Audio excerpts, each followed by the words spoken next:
नमस्कार विद्यार्थी मित्रांनो, मी प्राध्यापक श्रीकांत मुजमुले टीचर्स एक्झाम कट्टा चॅनलवर तुमच्या सगळ्यांचं स्वागत आहे. चॅनलला सबस्क्राईब केलं नसेल तर चॅनलला सबस्क्राईब करून घ्या, जेणेकरून शिक्षक भरती संदर्भातील नवीन अपडेट तुम्हाला लगेच मिळून जातील. आता ज्या चालू घडामोडी आहेत सध्याच्या, त्या चालू घडामोडी पाहता टेट 3चे जे उमेदवार आहेत यांनी जागांच्या बाबतीत किंवा जागा ज्या येणार आहेत त्या जागांच्या बाबतीमध्ये साशंकता बाळगण्याचं काहीच कारण राहिलेलं नाही. जवळपास 2,500 पदे जी आहेत ती पदोन्नती होणार असल्यामुळे वाढणार आहेत. जरी पहिल्या टप्प्याला ही पदं नाही आली आणि 2025-26च्या संच मान्यतेमध्ये गेली तरीसुद्धा ही पदे दुसऱ्या टप्प्यामध्ये येऊ शकतात. कोकणचा निर्णय झालेला आहे.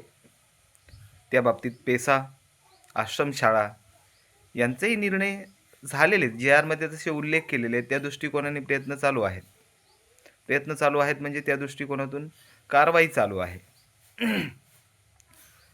पोर्टलचेही काम व्यवस्थितपणे सुरू असल्याचं दिसतंय. कंपनीकडे हस्तांतरित करण्यात आलेलं आहे किंवा त्या कंपनीलाच पुन्हा कंटिन्यू करण्यात आलेलं आहे. अशा परिस्थितीमध्ये आता अडचणीचे जे काही मुद्दे आहेत सध्या, की प्रिफरन्स कधी येणार, जाहिराती कधी येणार, त्याच्याबाबत आपण या अगोदरही बोललेलो आहोत. पण बऱ्याच विद्यार्थ्यांच्या कमेंट अशा येत आहेत की सर, काही यूट्यूबर्स म्हणत आहेत की 1 वर्ष लागेल, जूनपर्यंत शक्यच नाही, डिसेंबरमध्येच होणार. जरा मुद्दा लक्षात घ्या की शासनाने या अगोदर जो टाइम टेबल दिला होता त्यानुसार त्यांनी असं सांगितलेलं की जूनपर्यंत नवीन शिक्षक हे जॉईन होतील. जरी जूनपर्यंत नाही झाले, ऑगस्ट सप्टेंबरपर्यंत झाले, तरी त्यासाठी अगोदरची प्रक्रिया जी आहे ती लवकर होणं अपेक्षित आहे. आता मध्ये मी तुम्हाला जे सांगितलं की रिझर्वेशन संदर्भातील घडामोडी कोणत्या, की SCचं सब क्लासिफिकेशन, त्याचा निर्णय या आठवड्यामध्ये येणं अपेक्षित आहे. तो जर या आठवड्यात आला तर 2 महिने त्यामध्ये जातील. कारण SCBCचा निर्णय घेतल्यानंतर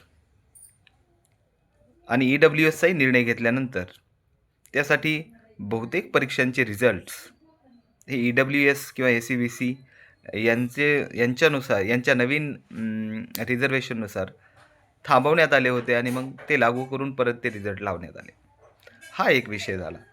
अनलिमिटेड प्रिफरन्स होणार नाहीत, लिमिटेड प्रिफरन्स वाढून मिळण्यासंदर्भातील प्रस्ताव दाखल झालेला आहे, अशा संदर्भातली बातमी मी तरी ऐकलेली आहे किंवा तशा घडामोडी चालू आहेत हे आपल्याला कळतंय. सोशल मीडिया आणि आपले जे सोर्स आहेत त्यातून कळतंय. मग अशा परिस्थितीमध्ये भरती लांबली तर किती लांबेल किंवा जाहिराती लांबल्या तर किती लांबतील? एप्रिलमध्ये आपण म्हटलो होतो तर जास्तीत जास्त आपण जर ह्या अडचणी गृहीत धरल्या तर जास्तीत जास्त जूनपर्यंत तुम्हाला प्रिफरन्स येऊन जातील जर ह्या घडामोडी घडल्या तर. अदरवाईज एप्रिलच्या 3ऱ्या किंवा 4थ्या आठवड्यात तुम्हाला प्रिफरन्स येतील जर मध्ये काही बदल नाही झाले तर. दुसरी गोष्ट, जागा वाढणार आहेत का? तर हो, निश्चितच जागा. आपण या अगोदर 15,000 जागा व्हॅकंट पकडल्या होत्या. बरेच कमेंट त्यावेळेस निगेटिव्हली येत होत्या आणि सगळे यूट्यूबर्स त्यावेळेस असं सांगत होते की नाही, जागा आहेत 5,000 जागा येणार, 7,000 जागा येणार. शासनाचे प्रयत्न आणि मराठी शाळाचा प्रश्न हे जे हिवाळी आणि उन्हाळी अधिवेशनात दोन्हीकडे गाजत आहेत आणि शासनाला ज्या प्रकारे धारेवर धरलं जात आहे, त्या सगळ्यात जास्त जे प्रश्न विचारले जात आहेत हे शिक्षण खात्याविषयीचे आहेत, शिक्षक भरतीविषयीचे आहेत, शिक्षक घोटाळ्याविषयीचे आहेत, संच मान्यतेविषयीचे आहेत, अनलिमिटेड प्रिफरन्सविषयीचे आहेत.